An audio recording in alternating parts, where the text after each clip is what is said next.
Well, okay, you started this. You took on the very beginner tutorial in Blender. Yes. I wanted to try the Mac, and I pretty much brought it to its knees. It was begging me to stop. Insta360. They've come out with a 4K webcam. What's up, guys, and welcome back to the Darkroom podcast. My name is Nick. My name's Adam. So how was your week since we last spoke? Fairly good. We have a topic that we're going to talk about, that what we both kind of did. You already talked about it last week. I took on the challenge as well. Indeed. So we're going to talk about that later. But otherwise, nothing much. I can't really say anything super interesting happened in my week, but that's fine.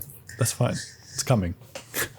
Good stuff. Yes. Yeah, mine was like basically the same. A little bit of video games, as I was just explaining to you before we started rolling. A little bit. We played a little video game, but that's like pretty much it. That was, that's as eventful as my week was, pretty much. Yeah. Well, cool. Let's just move on from that then. Would you like to start, or would you like me to start? Let's get into Blender. Okay, let's do it. You started this. You took on the very beginner tutorial in Blender, creating the donut.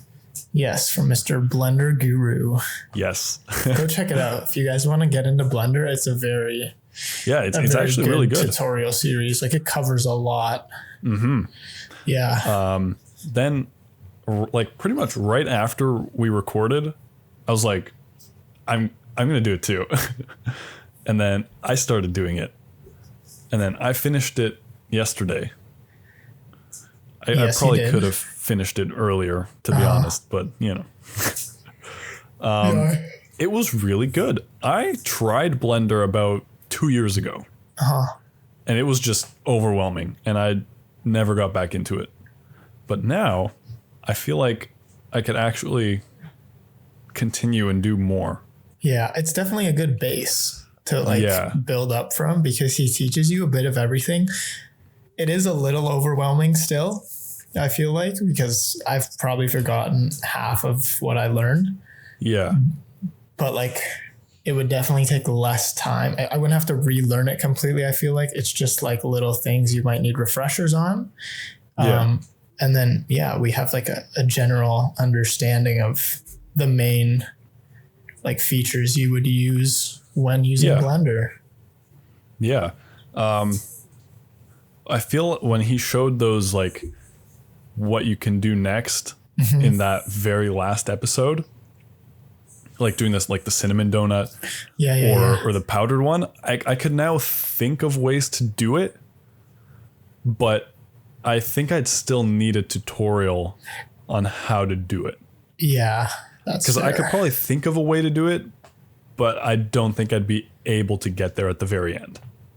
Yeah, I can understand that. I'd probably be in the same boat. I'd at least have to rewatch his or some parts of his to remember how to do certain things.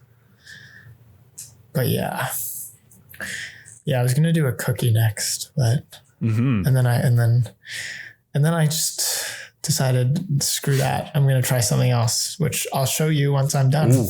I'm gonna leave this one a surprise. Ooh, a secret. I like it. Yeah. I was literally just working on it. So hopefully it turns out. We'll see. Maybe you'll just never find out if it just doesn't work out. Yeah. Yeah. That'd be unfortunate. I had a fairly interesting story with mine. I wanted to try the Mac, the M1 Mac that I have, and test the performance on it. And I pretty much brought it to its knees. It was begging me to stop.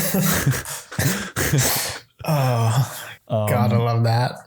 So basically, moral of the story, the M1 Mac, opening like Photoshop, running Photoshop Premiere, fantastic. It runs so fast. But once you're doing something in 3D and you're trying to render, Yeah, maybe don't do that. Yeah. Because I was getting like, once he upped like the sample rate near the end of the tutorial, getting ready for the final render, yeah, it couldn't do that anymore. It was like we had like 8,000 samples.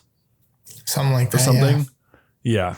It couldn't do that. It was doing like one frame in like 15 minutes, and that was like the predicted time. I never finished it, so I don't know what it could actually do. But yeah. I waited like a minute. My PC when I did it, because for some reason my graphics card is not compatible with Blender. I don't freaking know why. I need to look into that more. I don't even remember which one I have, so that's not that helpful. But anyway, so it had to use just the RAM, I guess. And I have like 16 gigs of RAM, which is okay. Could be better. Definitely a lot slower than if it were using the graphics card. The predicted time it gave me was like, I think 30 minutes. It was doing it 1 minute per frame. So it was very off with the predicted time. Right. Yeah. Yeah. But I did it overnight. Yeah. Wow. That's risky. Yeah, but I was like, I'm just going to do this because I don't feel like waiting 5 to 8 hours, because it was like a minute to like minute and a half, I think. So I was like, yeah, no, I don't feel like waiting 5 to 8 hours and just like not being able to do much on my computer. So I'm going to do it while I sleep. Yeah. I ended up switching to my PC, which I have a 2060 in it. That doesn't mean much to me. That means a lot to some people. I know it's not the newest card. The newest cards are like the 3090s. I don't have one of those. It's just a 2060. And once I switched, it was rendering out frames in one frame in like 15 seconds. Not bad. That's so nice. And then it got faster and faster. Once like the motion blur came in, when it was like doing the fast turn, then it got down to like 11 seconds and a bit. Sweet. Yeah. That's nice. Damn. Pretty good. Yeah, I need to like figure my shit out, but I feel like I guess my graphics card just isn't compatible, and basically I need a new one if I want it to work with Blender, which is freaking annoying.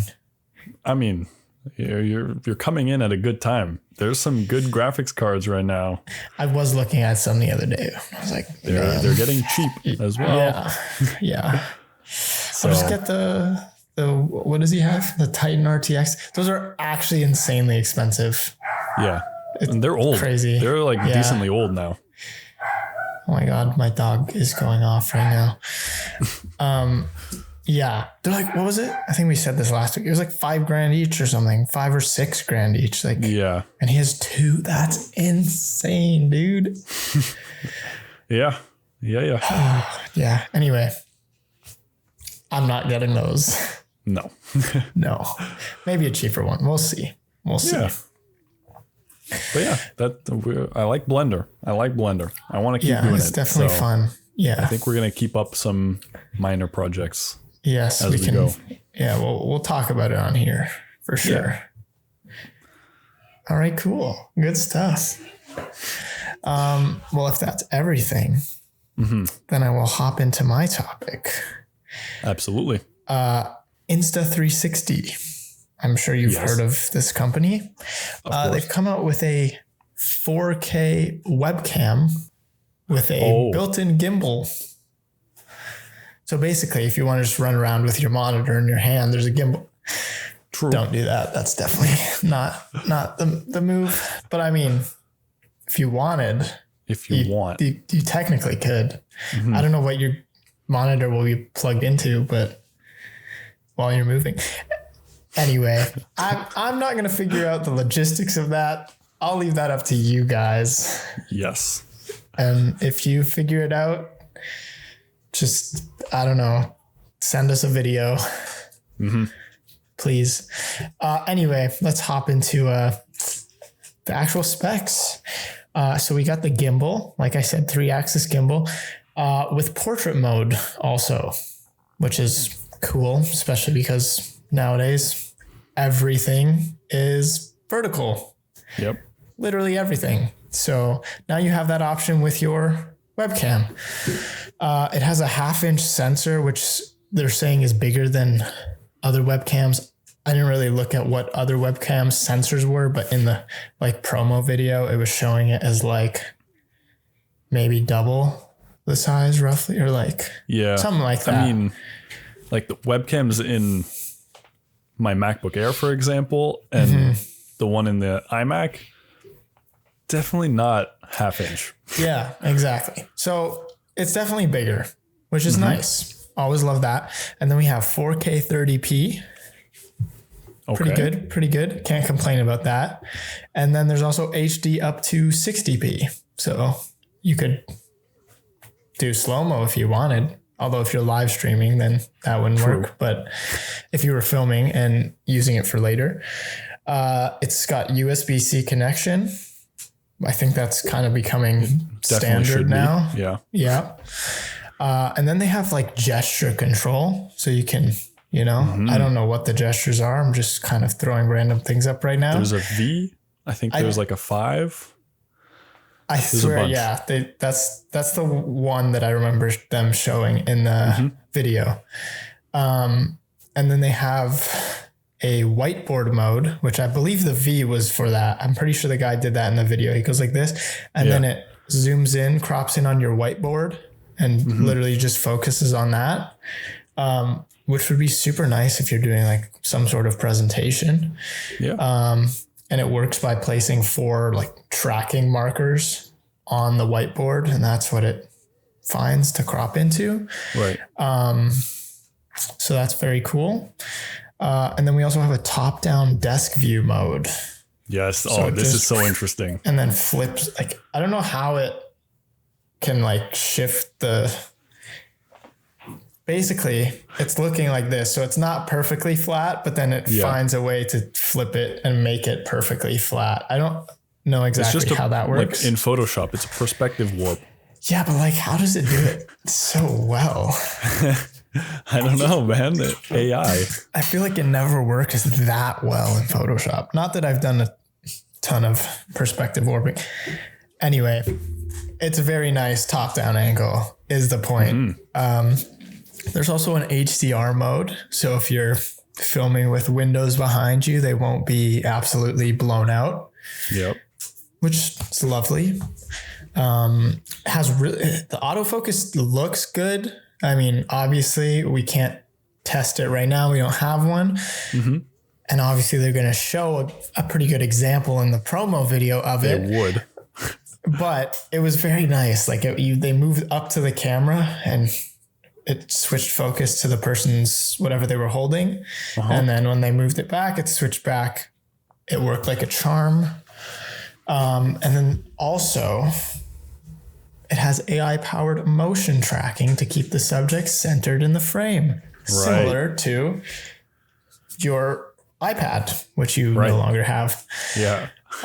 Which is also cool. I mean, I don't know how much moving people are doing when they're using a webcam, but if you wanted to stand up and I don't know, be like, I guess presenting, if you have the whiteboard, for example, and you're standing up and moving around, then I guess it would track you. Again, I don't know how often people are moving a ton, but still a little bit is nice to have it, even if you're just moving side to side and it keeps you centered. Yeah. It's a nice feature. That's nice. Yeah. It also has dual noise canceling mics. You get like a 2-second, not even like a 1-second sample of that in the video. So that's pretty hard to actually judge how well it'll work. It was showing it like with one of those little like Roomba vacuums moving around. And then it just showed it with using the mics. It was pretty good, sounded pretty good. But again, it was like a really quick just sample. Like he said like 2 things and it was done. So that we don't really get to hear for now. Yeah. It is coming soon though. So maybe they'll just send us one. You never know. Never know. Probably not yet though. When you're not using it, it tilts down just for privacy reasons. I mean, okay, I like that. It is pretty nice. Then you don't have to be like taking it off or like covering it or anything. Right. But also like everyone carries phones now. So I feel like at the same time, if you're really worried about privacy, then I mean, I don't know. You wouldn't even like want a phone, let alone a webcam. So yeah. Yeah, but like if your webcam is in your personal space, you know? Yeah, it's true.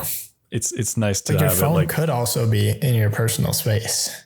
But then it's in your pocket. Generally, yes. Mm-hmm. It's true. There you go. Just listening all the time, at least. Yeah. And then it says it's plug and play for Windows and Mac. They do have a software that you would need called Link Controller to toggle features and control the image. And from what I could see, I mean, I didn't have access to the whole software, but what they showed in the video was there was curves, white balance you could use. You could just set it to auto. There's brightness, contrast, saturation, and sharpness. So it gives you quite a few things to play around with right in camera, which would be really nice. Yep. And then there's also just a button on the webcam. You just click it and it recenters the view like most gimbals would if it's off somewhere. Okay. And all this is going to come in around $300 US, which is that seems like a lot. Considering all it can do, I think that's pretty reasonable. I was gonna say that's decently reasonable because like you can get just a regular 4K one from maybe Logitech, but it definitely cannot do all the gimbal stuff. Exactly, that's it. And tracking you and all the extra features. So you might want to, if you think you'd use all those features, the $300 price tag, pretty worth it, I think. Yeah, it's not that bad. Even when I was reading it, actually, because I was reading an article about it, and it was saying, you could get a few other options for like $100 cheaper or whatnot, and it doesn't have. It just has like maybe 4K. But there was also, I think it was a Logitech one that has a lot of these features, and it's like $1,400. Oh my God. It must have more. I didn't look into the features, so I'm not going to try to claim I know everything that one can do. But it seems they're trying to bring some of those features from the higher end products into a more mid-range for the average consumer, which is super nice. I read something else about another one that's supposed to be coming out. I can't remember the brand now. It's supposed to be similar to this one. I'm not sure what the features are and what the price will be, but we can go into that whenever we hear more, whenever it comes out. Next time. Maybe not next time. Maybe not. One of the next times. Yes. Eventually. But yeah, so I think this is like pretty optimal webcam for someone if you like to be standing up and moving while you're using it, or if you're going to be doing anything top down. It just gives you like a lot of variety for a webcam, really. And it's definitely a big upgrade if you just have like a MacBook Air webcam. So definitely good, like in terms of the picture and the quality, it's a big upgrade already from that. So absolutely. So if you guys are looking for a webcam, you want it to be 4K and able to do lots of things, Insta360, the Insta360 link is one of your options. There you go. And I think that's pretty much all I got to say for today. I think that's about it. Alrighty. Well, thank you everyone for watching. Be sure to like and subscribe. And most importantly, flick that bell. All right. Tune in next week, guys. Peace. See ya.